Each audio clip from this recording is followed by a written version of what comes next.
Hi friends, அஸ்ஸலாமு அலைக்கும். நேற்று நடந்த சம்பவத்துக்கு அப்புறம் ஆனியா வெளியில் போகிறதே இல்லை.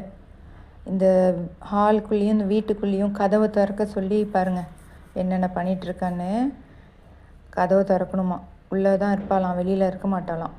அவள் தான் நல்லா பயந்துட்டாள்ல, எப்படியாவது எனக்கு கதவை திறந்து விடுங்கன்னு அதை போய் திறந்து பார்க்குறான். நான் தாப்பால் போட்டு வச்சுருக்கேன் ரூம் கதவை.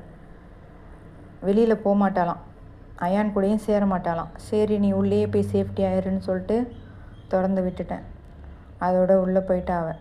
உள்ளே போயிட்டு அங்கே ஒரு ஓரமாக ஒரு ஜன்னல் இருக்குது, அந்த ஜன்னல் ஓரமாக படுத்து தூங்குற வேலை தான் இதுக்கப்புறம் அவங்களுக்கு.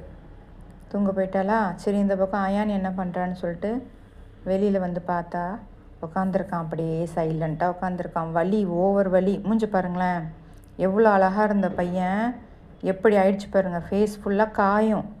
அந்த இந்த எப்படி சொல்கிறது, மூஞ்சே வீணாக போயிடுச்சு. அவனால் அந்த ரைட் கண்ணை மட்டும் சரியாக திறக்க முடியாத அளவுக்கு அந்த கண்ணு மேலே அந்த புருவத்தில் செம்ம காயம்.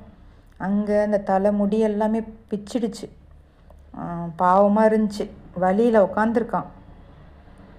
என்ன சொல்கிறதுனே எனக்கு தெரியல, கஷ்டமாக இருக்குது. ஏப்பா வலிக்குதா அப்படின்னு கேட்குறேன், ஒன்றுமே சொல்ல மாட்டேறான். கம்முன்னு பார்த்துட்டு இருக்கான். நைட்டும் தான் ஆயில்மெண்ட் வச்சு விட்டேன், தொட விட மாட்டுறான். எவ்வளோ பண்ணாலும் அது கை கிட்ட கொண்டு போனால் வலிக்குது போல இருக்குது. சின்ன குழந்தைங்களா இருந்தால் சொல்லுவாங்க வாயை திறந்து, அவங்களுக்கு என்ன தெரியும். அப்படியே இது பண்ணுறான். ஒரு மாதிரியாக சோகமாக இருந்தானா, பார்க்கவே எனக்கு ரொம்ப கஷ்டமாக இருந்துச்சு. சரி கொஞ்ச நேரம் உட்காந்துருக்குதுன்னு சொல்லிட்டு நானும் விட்டுட்டேன். பாருங்கள், நான் பேச திரும்பி என் ஃபேஸையே பார்க்குறான். அவன் பதிலெலாம் பேச மாட்டான், கம்முன்னு உட்காந்துருப்பான். மியாவும் கூட சொல்ல மாட்டான்.